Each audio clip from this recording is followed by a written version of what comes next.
നമസ്കാരം. അങ്ങനെ നമ്മളുടെ ഓണമാണെന്ന് തിരുവോണം. എല്ലാവർക്കും ദി ജേർണലിസ്റ്റിനൊപ്പം നിന്ന് ഞങ്ങളെ ചേർത്ത് പിടിച്ച് ഞങ്ങളോടൊപ്പം നിന്ന് എല്ലാ പ്രേക്ഷകർക്കും ഹൃദയം നിറഞ്ഞ തിരുവോണദിന ആശംസകൾ.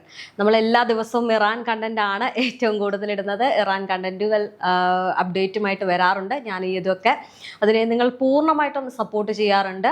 സപ്പോർട്ടൊക്കെ ഇനിയും പ്രതീക്ഷിക്കുന്നു. എന്തായാലും എല്ലാവരും സുഖമായിട്ടിരിക്കുന്നു എന്ന് വിശ്വസിക്കുന്നു. അതോടൊപ്പം തന്നെ വീണ്ടും ഒരിക്കൽ കൂടി എൻ്റെയും ദി ജേർണലിസ്റ്റിൻ്റെയും ഹൃദയം നിറഞ്ഞ തിരുവോണദിന ആശംസകൾ. ഓക്കെ, എന്തായാലും നമുക്ക് മിഡിൽ ഈസ്റ്റിലെ വാർത്തകളിലേക്ക് പോവാം. ലോകശക്തിയായിട്ടുള്ള അമേരിക്കയുടെ ഭീഷണികൾക്കും ഉപരോധങ്ങൾക്കും മുന്നിൽ ഒരടി പോലും പിന്നോട്ട് വെക്കില്ല എന്ന് പ്രഖ്യാപിച്ച് ഇറാൻ വീണ്ടും കളം നിറയുകയാണ്. ചരിത്രത്തിലെ ഏറ്റവും കടുത്ത ഉപരോധങ്ങൾ നേരിടുമ്പോഴും അമേരിക്കയുടെ അടിച്ചമർത്തൽ നയങ്ങൾക്ക് കൃത്യമായിട്ടുള്ള തിരിച്ചടി നൽകാൻ തങ്ങൾ സജ്ജമാണെന്ന് ഇറാൻ തന്നെ ലോകത്തോട് വിളിച്ചു പറയുകയാണ്. അതായത് ഇനി എന്ത് ഉപരോധം ഏർപ്പെടുത്താനാണ്, അമേരിക്കയ്ക്ക് മുന്നിലുള്ള എല്ലാ വഴികളും അടഞ്ഞു കഴിഞ്ഞു എന്ന് ഇറാൻ തന്നെ അങ്ങോട്ട് പറയുകയാണ്. ഇറാന്റെ പുതിയ പ്രഖ്യാപനം വാഷിംഗ്ടണിനെ പോലും പ്രതിരോധിക്കുകയാണ്. കാരണം നമുക്കറിയാം, ഫെബ്രുവരി 28-ന് യാതൊരു കാര്യവുമില്ലാതെ അനാവശ്യമായിട്ട് കൊണ്ടുവന്നൊരു യുദ്ധമാണ് അമേരിക്കയും ഇസ്രയേലും കൂടി. ഇപ്പോൾ ഈ യുദ്ധം എത്തി നിൽക്കുന്നത് അമേരിക്കയുടെ ഒരു നാശത്തിലേക്കാണ്. ഇറാന്റെ ഇസ്ലാമിക് റവല്യൂഷണറി ഗാർഡ് കോർപ്പസ് വാഗ്ദാവ് കഴിഞ്ഞ 2-3 ദിവസം മുമ്പ് നടത്തിയ ഒരു പ്രസ്താവനയാണ് അന്താരാഷ്ട്ര തലത്തിൽ വലിയ ചർച്ചയായിരിക്കുന്നത്. കാരണം ഇറാന്റെ യുദ്ധരീതികൾ ഇപ്പോൾ മാറി. ആദ്യം ഇറാൻ ഈ ഒരു ഘട്ടത്തിൽ പറഞ്ഞിരുന്നു, ഇനി പ്രതിരോധമല്ല നേരിട്ട് ആക്രമണമാണെന്ന് പറഞ്ഞു. ഇപ്പോൾ വീണ്ടും ഇതാ ഈ പ്രസ്താവനകളും പ്രഖ്യാപനങ്ങളും വരുമ്പോൾ ലോകം ഞെട്ടിവിറയ്ക്കുകയാണ്. ലോകമല്ല, ഏറ്റവും കൂടുതൽ ഈ വാഷിംഗ്ടണാണ് ഞെട്ടിവിറയ്ക്കുന്നത്. കാരണം ഇത്രയും ഒരു പ്രതിരോധ ശക്തി ഈ രാജ്യത്തിനുണ്ടായിരുന്നു എന്ന് പോലും അവർ ചിന്തിക്കുന്നു. ഇനി എത്ര കാലം യുദ്ധം ചെയ്ത് മുന്നോട്ട് പോയാലും അടുത്ത 50 വർഷത്തേക്ക് തുടർച്ചയായിട്ട് പോരാടാനുള്ള ആയുധങ്ങളും സജ്ജീകരണങ്ങളും ഇറാന്റെ കൈവശമുണ്ട് എന്നാണ് അവർ വ്യക്തമാക്കുന്നത്. നമുക്കറിയാം, ഈ വാർത്തയുടെ ആദ്യ ടൈം ഈ ഫെബ്രുവരി 28-ന് ശേഷം ഇറാൻ അതിനുശേഷം പിന്നീട് നടന്ന ആ ഒരു ചെറിയൊരു കാലയളവിൽ പറഞ്ഞിരുന്നു 10 വർഷത്തേന് യുദ്ധം ചെയ്യാനുള്ള കാര്യങ്ങൾ ഞങ്ങളുടെ പക്കലുണ്ട് എന്ന് അന്ന് ഇറാൻ പറഞ്ഞിരുന്നു. ഇപ്പോൾ ഇതാ ഒരു 40-50 വർഷം വരെ യുദ്ധം ചെയ്യാൻ ഞങ്ങൾ തയ്യാറാണ്, അത്രയും ആയുധങ്ങൾ ഞങ്ങളുടെ പക്കലുണ്ട് എന്ന് അമേരിക്കയെ നേരിട്ട് വെല്ലുവിളിക്കുമ്പോൾ അമേരിക്ക പൊട്ടിക്കരയുകയാണ്. കാരണം അമേരിക്കയുടെ ആയുധപ്പുരകൾ കാലി, സൈനികർക്ക് വലിയ പ്രതിസന്ധി. ഇപ്പൊ USS എബ്രഹാം എന്ന് പറയുന്ന പടക്കപ്പലുകൾ പോലും ആ നങ്കുരം വിട്ട് കടക്കുകയാണ്. അവിടെ പ്രതിസന്ധി അനുഭവിക്കുകയാണ്. അവിടുത്തെ പരസ്പരം സൈനികർ തമ്മിത്തല്ലി മരണം റിപ്പോർട്ട് ചെയ്യുന്ന ഒരു രീതിയിലേക്ക് അവിടുത്തെ കാര്യങ്ങളെത്തി. അമേരിക്കയും സഖ്യകക്ഷികളും എത്ര ബോംബുകൾ പൊട്ടിച്ചാലും അതിനേക്കാൾ വേഗത്തിൽ ഇപ്പുറത്ത് പുതിയ ആയുധങ്ങൾ നിർമ്മിക്കാനുള്ള സാങ്കേതിക ശേഷി ഇറാൻ കൈവരിച്ചു കഴിഞ്ഞു എന്നാണ് അവർ പറയുന്നത്. ഇനി IRGCയുടെ പുതിയ തലവനായിട്ടുള്ള മൊഹ്സിൻ റസായി അമേരിക്കൻ താല്പര്യങ്ങൾക്ക് കൂട്ടുനിൽക്കുന്ന രാജ്യങ്ങൾക്ക് കടുത്ത മുന്നറിയിപ്പാണ് നൽകിയിരിക്കുന്നത്. അമേരിക്കയുടെ വാക്ക് കേട്ട് ഇറാനെതിരെ ഉപരോധങ്ങളുമായിട്ട് വരുന്ന ഏത് രാജ്യത്തെയും പൂർണ്ണ ശത്രുരാജ്യമായിട്ട് പ്രഖ്യാപിക്കുമെന്നും അവരുമായി ഒരു യുദ്ധത്തിനും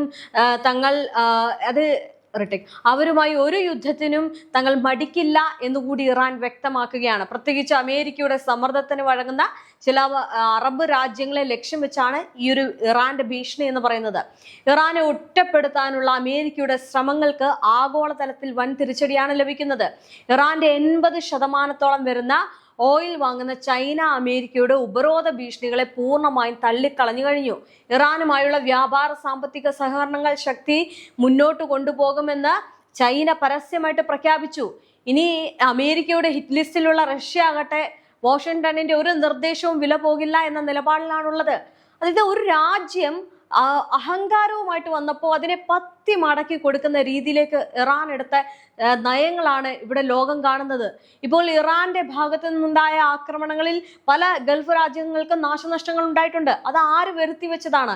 ഈ യുദ്ധം നമുക്കറിയാം എങ്ങനെയാണ്. ഒരു ചതിപ്രയോഗത്തിലൂടെ ട്രംപും നെതന്യാഹുവും ചെയ്ത ഒരു യുദ്ധമാണിത്. അവർക്ക് ഇതാ ഒരാവശ്യവുമില്ലാത്ത യുദ്ധമാണ്.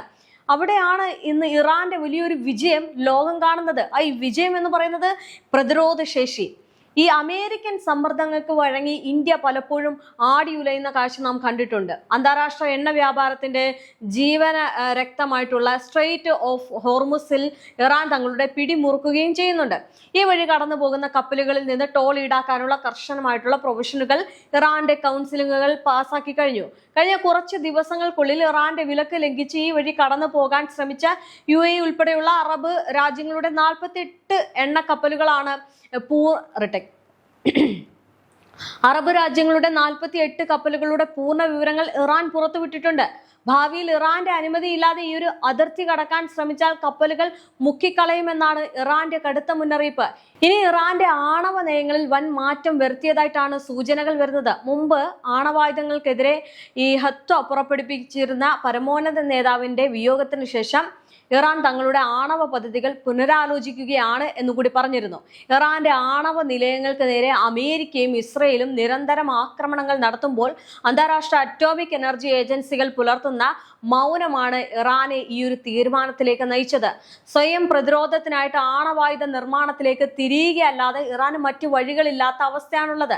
സൈനിക രംഗത്ത് മാത്രമല്ല, സൈബർ ലോകത്തും ഇറാൻ തങ്ങളുടെ കരുത്ത് തെളിയിച്ചു കഴിഞ്ഞു. ഈ UK പ്രധാന ബ്രിട്ടീഷ് പവർ പ്ലാന്റുകൾ കഴിഞ്ഞ 4 ദിവസമായിട്ട് ഇറാനിയൻ ഹാക്കർമാർ ഹാക്ക് ചെയ്ത് ഡിസേബിൾ ആക്കിയതായിട്ടാണ് റിപ്പോർട്ടുകൾ വരുന്നത്. ഇത് മൂലം UK പല ഭാഗങ്ങളിലും മണിക്കൂറുകളോളം വൈദ്യുതി തടസ്സപ്പെടുകയുണ്ടായി. ഇറാന്റെ മിസൈലുകൾ തങ്ങളുടെ താവളങ്ങളെ തകർക്കുമെന്ന ഭീതിയിൽ ഗ്രീസിലെ US UK സൈനിക ബേസുകളിൽ പേട്രിയോട്ട് മിസൈലുകൾ ഇന്റർസെപ്റ്ററുകൾ വീണ്ടും സജ്ജമാക്കി നിർത്തിയിരിക്കുകയാണ്. യുദ്ധം ഒരു പരിധി കഴിഞ്ഞപ്പോൾ ഇസ്രയേൽ ക്യാമ്പുകളിൽ ഭയം പിടിമുറുക്കുകയാണ്. ഇനി ഗസയിലെ കുട്ടികൾ പറത്തുന്ന സാധാരണ പട്ടങ്ങൾ കണ്ടാൽ പോലും അത് ഇറാന്റെ ഡ്രോണുകളാണോ അല്ലെങ്കിൽ ഹമാസിന്റെ മിസൈലുകളാണോ എന്ന് ഭയന്ന് ഇസ്രയേൽ പ്രതിരോധ മന്ത്രി അവിടുത്തെ പ്രധാനമന്ത്രി നെതന്യാഹുവും വരെ രംഗത്ത് വന്നിരുന്നു. കുട്ടികൾ പട്ടം പറത്തിയാൽ പോലും വലിയ ബോംബുകൾ വർഷിക്കുമെന്നാണ് ഇസ്രയേലിന്റെ പുതിയ ഭീഷണി. ആയുധമില്ലാത്ത സാധാരണക്കാരെ കൊന്നൊടുക്കാൻ എളുപ്പമാണെങ്കിലും ശക്തമായ തിരിച്ചടി മുന്നിൽ കാണുമ്പോൾ വൻ ശക്തികളുടെ പോലും നെഞ്ചിടറുന്നു എന്നതിന്റെ തെളിവാണിത്. അമേരിക്കയുടെ ഉപരോധ ഭീഷണികളെ പൂർണ്ണമായും തള്ളിക്കളഞ്ഞ മിഡിൽ ഈസ്റ്റിൽ കടുത്ത നിലപാടുകളുമായിട്ട് മുന്നോട്ട് പോകുന്ന ഇറാന്റെ പുതിയ നീക്കങ്ങളെ കുറിച്ചുള്ള ഒരു വിശദമായിട്ടുള്ള വിശകലനം കൂടിയാണിത്. 50 വർഷത്തേക്ക് തുടർച്ചയായി യുദ്ധം ചെയ്യാനുള്ള ആയുധങ്ങൾ തങ്ങളുടെ കൈവശമുണ്ട് എന്ന് പ്രഖ്യാപിക്കുമ്പോൾ അത് ചെറിയ കാര്യമല്ല. ഈ ലോകം വലിയൊരു യുദ്ധത്തിലേക്ക് കൊണ്ടുപോകാനും ഇറാന് യാതൊരു മടിയുമില്ല എന്നാണ് തെളിയിക്കുന്നത്. കാരണം അവർ പ്രതിരോധിക്കും. അവരുടെ രാജ്യത്തിനും അവരുടെ ജനത്തിനും വേണ്ടി ഏതറ്റം വരെയും പോകാൻ ഇറാൻ തയ്യാറാണ്. ഇനി തങ്ങളുടെ പിന്തുണയോടെ ഇറാൻ നടത്തുന്ന ഈ ഒരു തന്ത്രപരമായിട്ടുള്ള മുന്നേറ്റങ്ങൾ ആഗോള രാഷ്ട്രീയത്തെ എങ്ങനെ ബാധിക്കുമെന്നതാണ് നോക്കേണ്ടത്. പതിറ്റാണ്ടുകളായിട്ട് ലോക രാജ്യങ്ങൾക്ക് മേൽ സാമ്പത്തിക സൈനിക മേധാവിത്വം പുലർത്തിയിരുന്ന അമേരിക്കയും ഇസ്രയേലിനും ഇറാന്റെ ഈ ഒരു പുതിയ നിലപാടുകൾ വലിയൊരു സന്ദേശമാണ് നൽകുന്നത്. ആയുധബലം കൊണ്ടോ ഉപരോധങ്ങൾ കൊണ്ടോ ഒരു ജനതയുടെ പോരാട്ട വീര്യത്തെ പൂർണ്ണമായും അടിച്ചമർത്താൻ കഴിയില്ല എന്നാണ് മിഡിൽ ഈസ്റ്റിലെ നിലവിലെ സാഹചര്യങ്ങൾ തെളിയിക്കുന്നത്. ഗസയിലെ കുഞ്ഞുങ്ങൾ പറത്തുന്ന സാധാരണ പട്ടത്തെ പോലും ഞാൻ നേരത്തെ പറഞ്ഞതുപോലെ തന്നെ അത്യാധുനിക F-35 യുദ്ധവിമാനങ്ങൾ ഉപയോഗിച്ച് നേരിടുമെന്ന് ഇസ്രയേൽ പറയുമ്പോൾ അവര് എത്രത്തോളം ഭയക്കുന്നു എന്നുള്ളതാണ്. കാരണം ഇറാന്റെ ഹിറ്റ് ലിസ്റ്റിലെ ആദ്യത്തെ 2 പ്രധാനികളാണ് നെതന്യാഹുവും അതുപോലെ തന്നെ ട്രംപും. ഈ 2 പേരുടെ തലയെടുക്കണം എന്ന് പറഞ്ഞാണ് അവിടുത്തെ ജനങ്ങൾ തെരുവിലിറങ്ങിയത്. അതുകൊണ്ട് തന്നെ വല്ലാത്ത ഭയമാണ് ഈ നേതാക്കൾക്കുള്ളത്. മറിച്ച് വൻശക്തികളുടെ ഉള്ളിലുള്ള കടുത്ത ഭീതിയും ഈ പതർച്ചയുമാണ് ലോകം തുറന്നു കാട്ടുന്നത്. ചൈനയുടെ സാമ്പത്തിക പിന്തുണയും റഷ്യയുടെ തന്ത്രപരമായിട്ടുള്ള കൂട്ടുകെട്ടും ഉറപ്പാക്കിക്കൊണ്ട് ഇറാൻ നടത്തുന്ന ഈ ഒരു നീക്കങ്ങൾ വലിയ ഒരു ചേരിതിരിവ് തുറക്കുകയാണ്. അതായത് ഇനി ഒരു മേധാവിത്വം നടക്കില്ല. ഇനി ഏതെങ്കിലും തരത്തിൽ അമേരിക്കയോ ഇസ്രായേലോ പൊങ്ങിക്കഴിഞ്ഞാൽ നിലംപരിശാക്കും എന്നുള്ള ഒരു രീതിയിലേക്ക് ഒരു പുതിയ ഗ്യാങ് അവിടെ രൂപപ്പെടുകയാണ്. അങ്ങനെ റഷ്യയും ചൈനയും ഇറാനൊപ്പം നിൽക്കുമ്പോൾ അവർക്ക് ചില പരിധികൾ വരികയാണ്, ചില നിയന്ത്രണങ്ങൾ വരികയാണ്, ചില ഭീതികൾ ഉണ്ടാവുകയാണ്. ആ ഒരു നീക്കത്തിലേക്ക് ഇന്ന് അമേരിക്ക, ലോകശക്തി എന്ന് പറയപ്പെടുന്ന അമേരിക്കയും അതുപോലെ തന്നെ ഈ പറയുന്ന ഇസ്രയേലും എത്തിച്ചേർന്നിരിക്കുന്നു. വലിയ പ്രതിസന്ധിയാണ് ഇപ്പോൾ. അമേരിക്കയിൽ വലിയ സാമ്പത്തിക പ്രതിസന്ധി ഉണ്ടാകുന്നുണ്ട്. ഇതിനെല്ലാം പുറമെയാണ് ഈ ഭീതി ഉണ്ടാകുന്നതും. എന്തിനേറെ പറയുന്നു, ഈ പ്ലെയിൻ മാറിക്കേറിയതുപോലും അതാണ്. സ്വന്തം ഉദ്യോഗസ്ഥരെയും അതുപോലെ തന്നെ മാധ്യമ പ്രവർത്തകരെയും കൊലക്ക് കൊടുത്തിട്ടല്ലേ ട്രംപ് രക്ഷപ്പെട്ടത്. ആ ഒരു നീക്കത്തിലാണ്, അതായത് സ്വാർത്ഥ മനസ്സിനുടമയാണ് ട്രംപ്. അതുകൊണ്ട് തന്നെ ആ ഒരു നീക്കത്തിലേക്കാണ് കാര്യങ്ങൾ കൊണ്ടുപോകുന്നത്. എന്തായാലും അമേരിക്ക പറയുന്നതനുസരിച്ച് തുള്ളാൻ തങ്ങൾ തയ്യാറല്ല എന്ന് പ്രഖ്യാപിക്കുന്ന ചൈനയെ പോലുള്ള വൻ ശക്തികൾ വാഷിംഗ്ടണിന്റെ ഏകധ്രുവ ലോകക്രമത്തിനാണ് അന്ത്യം കുറിക്കുന്നത്. ഞങ്ങൾ പറഞ്ഞാൽ ചെയ്യണം, ഞങ്ങൾ പറഞ്ഞാൽ നിങ്ങൾ നടത്തിയിരിക്കണം, അല്ലെങ്കിൽ ഞങ്ങൾ കാണിച്ചു തരും എന്ന് പറയുന്ന ആ അമേരിക്കയുടെ ആ ധാർഷ്ട്യത്തിന് വലിയൊരു അറുതി വരുത്തിയിരിക്കുകയാണ് ഈ രാജ്യങ്ങൾ. ചുരുക്കത്തിൽ യുദ്ധത്തിന്റെ പാതയിൽ ഒരടി മുന്നോട്ട് പോയി കഴിഞ്ഞാൽ അത് ഇരുപക്ഷത്തും ഉണ്ടാകാൻ പോകുന്നത് സമാനതകളില്ലാത്ത നാശനഷ്ടങ്ങളായിരിക്കും. 50 വർഷത്തെ യുദ്ധത്തിനുള്ള ആയുധങ്ങൾ കയ്യിലുണ്ട് എന്ന ഇറാന്റെ പ്രഖ്യാപനം വെറും ഒരു ഭീഷണിയായിട്ട് തള്ളിക്കളയാൻ അമേരിക്കയ്ക്ക് ഒരിക്കലും സാധിക്കില്ല. കാരണം അത് അമേരിക്കയ്ക്ക് അറിയാം, ഇറാന്റെ പക്കൽ അത്രയും ആയുധങ്ങൾ ഉണ്ട് എന്നുള്ള കാര്യം. അത്രയും അടി, അതായത് 50 അടി താഴ്ചയില് 50 വർഷം വരെ ഞങ്ങൾക്ക് യുദ്ധം ചെയ്യാനുള്ള മിസൈൽ അല്ലെങ്കിൽ പ്രതിരോധ സംവിധാനങ്ങൾ ഉണ്ട് എന്ന് ഇറാൻ പറയുമ്പോൾ അമേരിക്ക പേടിക്കുന്നതിന്റെ കാരണം അമേരിക്കയ്ക്ക് അറിയാൻ കൃത്യമായിട്ട് അവർക്ക് ഇതുണ്ടെന്ന്. ഈ ഒരു ഭൂപ്രദേശം, ഇറാന്റെ ഭൂപ്രദേശം അനുസരിച്ച് പല കുന്നുകളും ഈ മലയിടുക്കുകളിലും അതുപോലെ തന്നെ ഇതിനടിയിലൊക്കെ ആയിട്ട് ഒരുപാട് മിസൈൽ സിറ്റുകളുണ്ട്. അത് അവർക്ക് ഒരുപാട് സുരക്ഷിതത്വം നൽകുന്ന രീതിയിലാണ് അവർ നിർമ്മിച്ചിരിക്കുന്നത്. ഈ പറയുന്ന യുദ്ധത്തിൽ അമേരിക്ക തന്നെ പറഞ്ഞിരുന്നു അവരുടെ ഭൂഗർഭാറകൾ അടിച്ച് നിലംപരിശാക്കി, പക്ഷെ ഒന്നും ഒരു രോമത്തിൽ പോലും തൊടാൻ കഴിഞ്ഞില്ല എന്നുള്ളതാണ്.